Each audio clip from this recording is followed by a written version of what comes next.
Həsənin Muaviyyəyə verməsi həmçinin böyük bir fəlakətin qabağını aldı.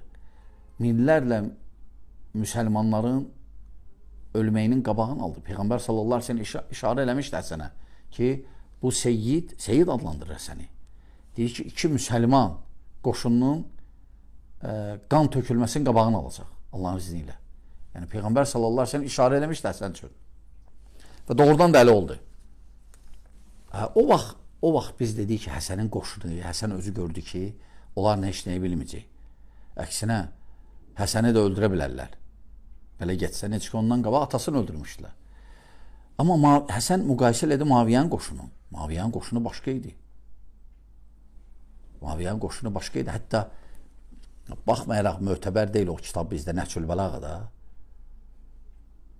Əli ibn Əbi Talib radiyallahu anh Ömər ibn Xattamın qaynatası özü deyir. Özü deyir ki, öz qoşununa, Muaviyyənin qoşunla birinlə sizin onunuzu dəyişərəm.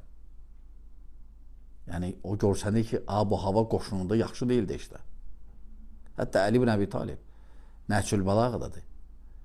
Baxmayaraq, o kitab bizdə mötəbər sayılmır. Lakin hər halda mötəbər sayılmasa da belə rivayətlər var ki, əksi göstərir əksinə.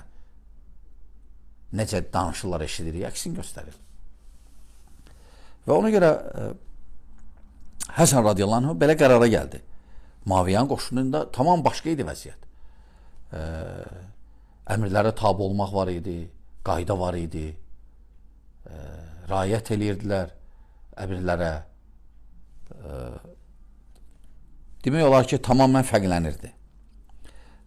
Və Həsən radiyallahu anh sülhü ərz eləyir Muaviyyəyə və radiyallahu anh xilafəti verir Muaviyyəyə. Yəni öz xoşu ilə. Yəni Muaviyyə demədi ki, sən çıx, mən olacam xəlifə. Söhbət ondan gedmirdi. Sadəcə Həsən radiyallahu anh uzağı görən insandı, ağıllı adam idi. O gördü ki, idarəçiliyi ətrafındakilərin, baxdı ətrafındakilərə, onlarla bacarmayacaq.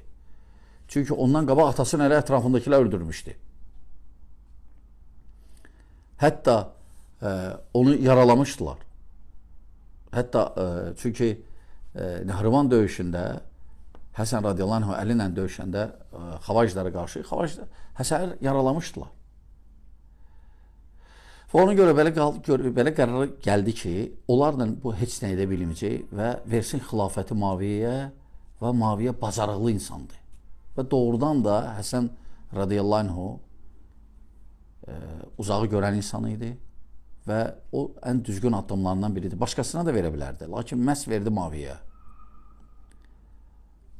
Doğrudan da Muaviyyə gələndən sonra, xilafət keçəndən sonra hökm, əmin-əmanlıq başladı, fəthlər başladı və İslam dövləti başladı güclənməyə, zəifləyəndən sonra.